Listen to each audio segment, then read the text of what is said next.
سلام. بریم امروز داستان واقعی زندگی دختر خانم جذاب و آقا پسر هوسبازی رو بشنویم که درسای زیادی رو برای هممون داره و لطفاً اگر علاقه به این سبک از محتوا دارید همین الان چنل رو سابسکرایب و این ویدیو رو لایک کنید. دمتون گرم.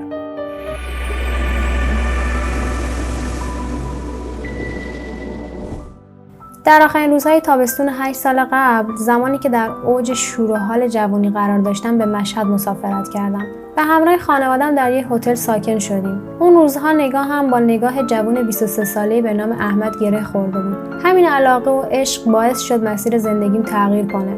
دیگه انقدر عاشق شده بودم که هیچ چیزی جز احمد در زندگی من معنایی نداشت. از هر فرصت و بهانه‌ای برای خلوت کردن با احمد استفاده می‌کردم. اون پسر مدیر هتل بود. منم به بهانه‌های مختلف تو هتل میموندم تا بیشتر با احمد آشنا بشم. که در این بین گاهی هم پا از صحبت و گفتگو فراتر گذاشتیم و کمی سعی می‌کردیم شیطونی کنیم. در حالی که خانواده‌ام از این ارتباط پنهونی بیخبر بودن، مدتی بعد مشهد رو به مقصد شهرمون ترک کردیم. اما من دلباخته احمد بودم. ارتباط تلفنی ما با همدیگه ادامه داشت تا اینکه روزی مادرم متوجه موضوع شد. منم به ناچار پرده از این ارتباط پنهانی برداشتم.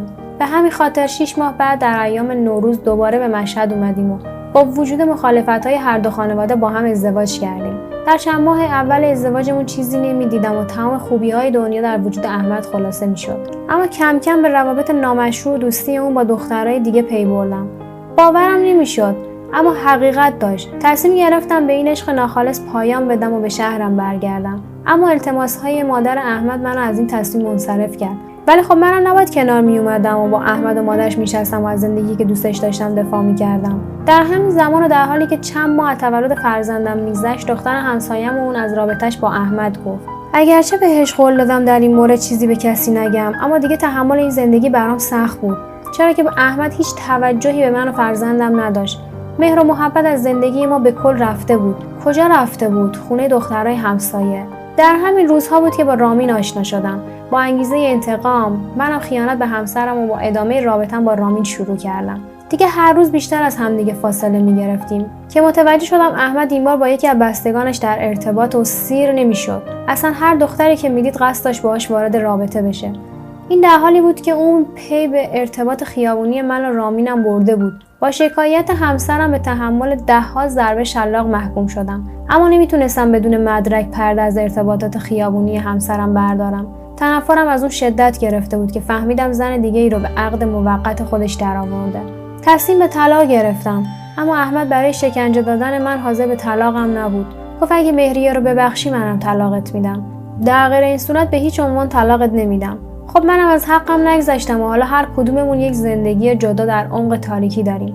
در حالی که فرزندمون که حاصل یک عشق اشتباه بود، توی این شرایط سخت به عنوان فرزند طلاق داره زندگی سختی رو سپری میکنه.